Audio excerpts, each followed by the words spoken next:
নারায়ণং নমস্কৃত্য নরং চৈব নরোত্তমং দেবীং সরস্বতীং ব্যাসং ততো জয়মুদীরয়েৎ।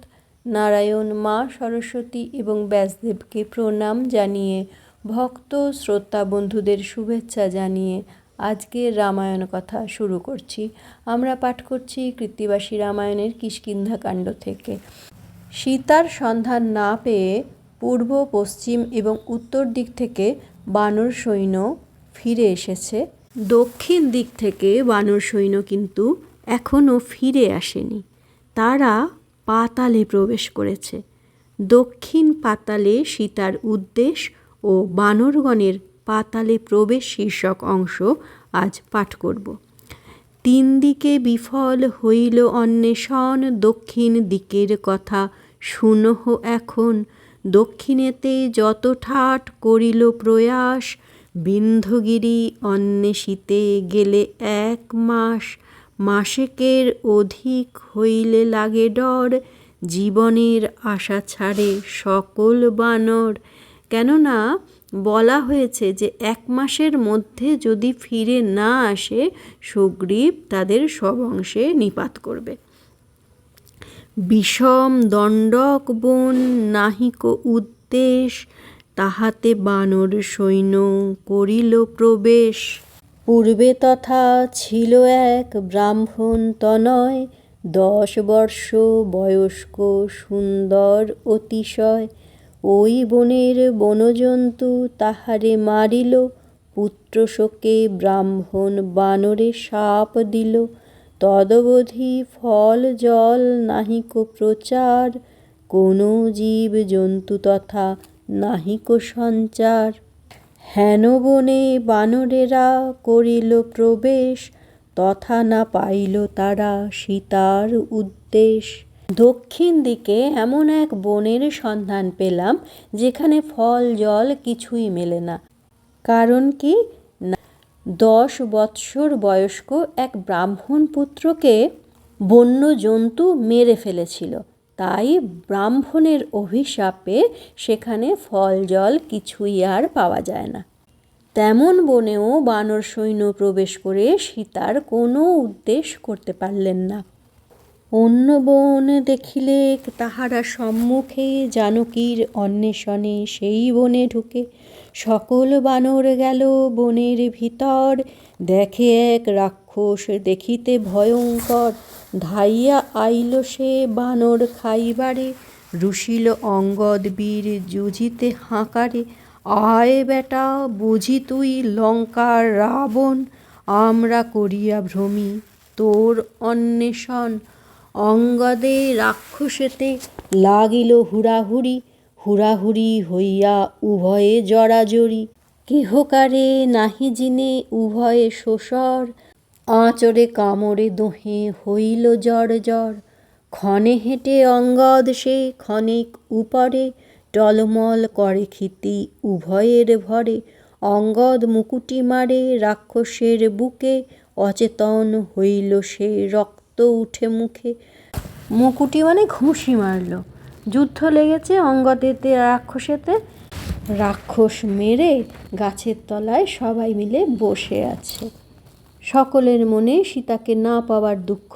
রাক্ষসেরে মারিয়া রহিল সেই বনে, কিন্তু সীতা না পাইয়া সবে দুঃখী মনে। বিষাদেতে কপি সব বইসে গাছ তলে, অঙ্গদ উঠিয়া সব বানরেরে বলে। আইলাম জানিতে জানকীর বিশেষ, হইল মাসের ঊর্ধ্ব না যাইব দেশ। সীতা না দেখিয়া যাব সুগ্রীবের পাশ, জীবনের আশা নাই অবশ্য বিনাশ। অঙ্গদের বাক্যে সবে হয়ে একমতি, বনডাল উটকিল করি পাতি পাতি। না পাইয়া অঙ্গদ কহিল খেদ কথা, চাহিলাম সর্ববন আর পাব কোথা। সত্য করিয়াছেন যে খুড়া মহাশয়, সীতা উদ্ধারিতে আমি করিলাম নিশ্চয়। খুড়া মানে সুগ্রীব, বালির পুত্র তো অঙ্গদ। তাই জন্য বলছেন যে খুড়া সত্য করেছেন আর আমি এটাকে নিশ্চিত করে ছাড়ব, সেইটাই প্রতিজ্ঞা করেছি। চারিদিকে বীরগণ গেছে দূর দেশে, দেখো দেখি কোন বীর কি করিয়া আসে। যে হোক সে হোক ভাবি আপন কল্যাণ, সমস্ত দক্ষিণ দেখি যাব রাম স্থান। সীতা না পাইলে হবে সবার মরণ, আগে মরিবেন রাম শেষে অন্যজন। তারপর লক্ষ্মণ মরিবে তাঁর শোকে, অনন্তর সুগ্রীব যাইবে যমলোকে। চাহিতে চাহিতে দেখে এক গোটা বিল, জল নাই পক্ষী তথা করে কিলবিল। খাল জল না দেখি নিকটে নাহি জল, নানা পক্ষী কলরব শুনি যে কেবল। আশ্চর্য দেখিয়া তারা ভাবে মনে মনে, জল নাই শব্দ শুনি কিসের কারণে। কেহ বলে দেখো দেখি হয় কি কারণ, দাঁড়াইয়া ভাবে তথা সব কপিগণ। বড় গাছ আছে এক সে বিলের পাড়ে, লাফ দিয়া কপিগণ সেই গাছে চড়ে। চারিদিকে চাহে নাহি হয় দর্শন, শাখায় শাখায় ফিরে শাখা মৃগগণ। বাঁদরকে শাখা মৃগ বলে না, শাখায় শাখায় ডালে ডালে ঘোরে। গাছে থাকি দেখে তারা সুরঙ্গের দ্বার, চন্দ্র সূর্য দীপ্তি নাই মহা অন্ধকার। সুরঙ্গ দেখিয়া তারা ভাবে মনে মনে, যাইব ইহার মধ্যে আমরা কেমনে। যে হোক সে হোক সাহসে করি ভর, সকল বানর যায় সুরঙ্গ ভিতর। হাতাহাতি করি যায় সকল বানর, যাইতে যাইতে যুক্তি করিল বিস্তর। দৈবে হয় হউক আমা সবার মরণ, বুঝিব ইহার মর্ম জানিব কারণ। সুরঙ্গে প্রবেশী এই করেন বিচার, সুরঙ্গে চলিল সবে মহা অন্ধকার। অন্ধলোক যায় যেন হাতে করি লরি, হুড়াহুড়ি করে কেহ কার গায়ে পড়ি। হাতাহাতি যায় সবে না পায় সঞ্চার, সকল বানর তবে ভাবিল অসার। দেখিতে না পাই কিছু যাইব কেমনে, ফিরে চলো উঠি গিয়া মরি কি কারণে। কেহ বলে নামিয়াছি যা হবার হবে, এসেছি সুরঙ্গ পথে কেন ফিরে যাবে। অন্ধকারে চলি যায় নাহি দেখে বাট, পিপাসায় সকলের গলা হইল কাঠ। অন্ধকারে যায় সবে আগে হনুমান, হাতে লরি করি যেন সকলেতে যান। লরি হচ্ছে লাঠি, হাতে লাঠি নিয়ে সকলে সেই সুরঙ্গের মধ্যে প্রবেশ করেছে। আগে হনুমান বীর চলিল সাহসে, অন্ধলোকে চলে যেন পরে আশেপাশে। বীরগণ বলে শুনো পবন নন্দন, প্রকাশ হইবে গেলে কতেক যোজন। আর কত পথ গেলে পাইব প্রকাশ, হনুমান কহে কেন না করিহ ত্রাস। আমি সঙ্গে যাব তবে বিষম কি আছে, সকল বানরগণ আইসো মোর কাছে। যোজক শতেক গেলে তবে হই পার, এই গৃহে আছে তথা অদ্ভুত আকার। হনুমানের বাক্যেতে সাহসে করে ভর, ধীরে ধীরে চলে তথা সকল বানর। হনুমান মহাবীর বুদ্ধি বৃহস্পতি, সবারে করিল পার করি হাতাহাতি। ধর্মে ধর্মে সকলে সংকটে হয়ে পার, দেখিতে পাইল গৃহ অদ্ভুত আকার। সোনার প্রাচীর তার স্বর্ণময় গাছ, স্বর্ণপদ্ম জলে দেখে স্বর্ণময় মাছ। পুরীখান দেখিল সকল স্বর্ণময়, দেখিয়া বানরগণ হইল বিস্ময়। অপূর্ব পুরীর শোভা স্বর্ণ সবিশেষ, সবে বলে হনুমান এই কোন দেশ। নানা ফুল ফল দেখি সুগন্ধ বাতাস, ক্ষুধাতুর সকলে খাইতে করে আস। অন্ন জল পেটে নাই ক্ষুধায় দুঃখিত, ফল ফুল দেখি মনে বড় হরষিত। পুরীর ভিতর মাত্র এক কন্যা আছে, সকল বানর গেল সে কন্যার কাছে। ৩০০ প্রকোষ্ঠ গেল ভিতর আবাস, কন্যার রূপেতে করে জগৎ প্রকাশ। সুরঙ্গের মধ্যে দিয়ে গিয়ে এক স্বর্ণময় পুরী, নানা ফল ফুল সুগন্ধ বাতাস। ভিতর আবাসে ৩০০ প্রকোষ্ঠ, এহেন পুরীতে রয়েছে পরমা সুন্দরী এক কন্যা। কে তিনি? সুন্দরী সে কন্যা বুঝি হরের ঘরণী, রম্ভা তিলোত্তমা কিংবা ইন্দ্রের ইন্দ্রাণী। শোভিত যুগল ভুরু যেন কামধেনু, কপালে সিন্দুর ফোঁটা প্রভাতের ভানু, চন্দন চান্দ্রমা কোলে কজ্জলের বিন্দু, ভ্রুযুগ উপরেতে উদয় অর্ধ ইন্দু, বিন্দু বিন্দু গোরচনা শোভা করে অতি, অলকা তিলকা রেখা অর্ধ অর্ধ পাঁতি, রতন রঞ্জিত তার পদাঙ্গুলি সব, রাজহংস জিনিধ্বনি নূপুরের রব, করে শঙ্খ কঙ্কণ কিঙ্কিনি কোটি মাঝে, রতন নূপুর পায় রুনু ঝুনু বাজে।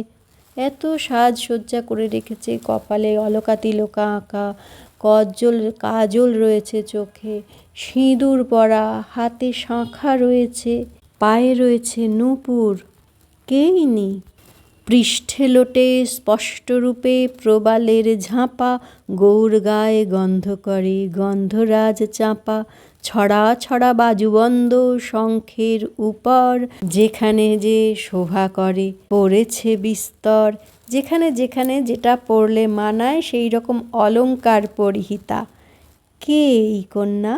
পুরীর ভিতরে কন্যা আছে একেশ্বরী, কন্যারূপে আলো করে রসাতল পুরী, তাহারা সকলে বন্দে কন্যার চরণ, জোর হাতে বলে বীর পবন নন্দন।